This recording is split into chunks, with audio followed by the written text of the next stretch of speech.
एक रात एक यात्री एक अंधेरी अमावस में एक पहाड़ से गुजरता था। उसका पैर फिसल गया। किस यात्री का कब नहीं फिसला है। जो यात्रा करेगा फिसलेगा ही, गिरेगा ही, रास्ते भी भूलेगा, अंधेरे मार्ग भी आएंगे, खो भी जाएगा। वह भी भटक गया था अंधेरे रास्तों में।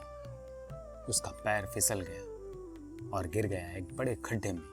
झाड़ियों को पकड़ लिया, कौन नहीं पकड़ेगा। हम सब पकड़े हुए हैं, लटके हुए हैं झाड़ियों को। उसने भी झाड़ियां पकड़ ली। सर्द रात, अंधेरी रात, चारों तरफ गड्ढे, कहीं कुछ दिखाई न पड़े और कोई ओर नहीं, कोई छोर नहीं। पकड़े हैं, भगवान को याद कर रहा है, भगवान से प्रार्थनाएं कर रहा है कि बचाओ। बचने की खुद कोशिश भी नहीं कर रहा। कोशिश ना सफल हो पाए तो भगवान की खुशामद भी कर रहा है कि तुम बचाओ। बड़ी मुश्किल है, लेकिन पत्थर है सरकीला, चिकना, पैर रुकते नहीं।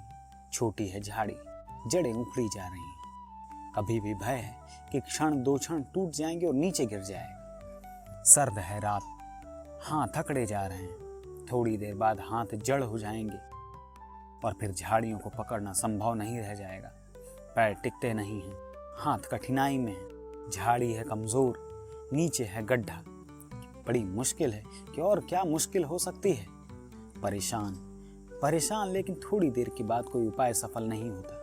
रखे हुए हैं पैर नीचे सरक जाते हैं, हाथ जड़ होने लगे, झाड़ियों की जड़ें आवाज करने लगी, उखड़ने लगी और फिर वह क्षण आया। उसे पता चला कि अब बस हो गया। हाथ सरकने लगे, झाड़ियां टूटने लगी। जाना उसने कि गया कि अब हाथ छूट जाएगा। झाड़ियां टूट गई और छूटते जाना उसने कि मिटा, और छूटते जाना खत्म हो चुका था।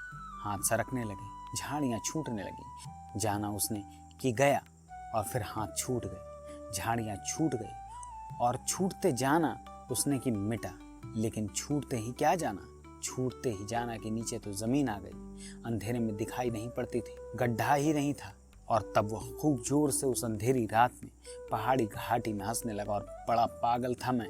व्यर्थ इतनी देर कष्ट सहा, व्यर्थ इतनी सारी तकलीफें सही, व्यर्थ इतनी देर मरने में अटका रहा, मौन में अटका रहा।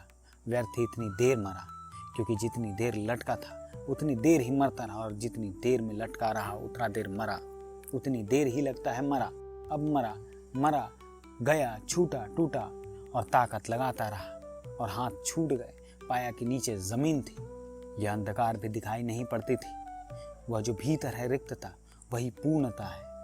एक दफा छोड़ दें, देखे कि छूटते ही पता चलेगा कि जमीन आ गई है।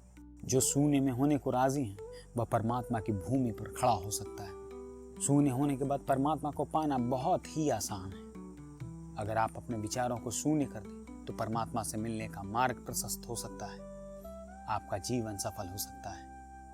आपको मोक्ष की प्राप्ति का तो पता नहीं, लेकिन अनंत शांति प्राप्ति जरूर हो जाएगी। आपके जीवन की कठिनाइयां खत्म हो सकती है। आपका जीवन एक सही मार्ग पर जा सकता है।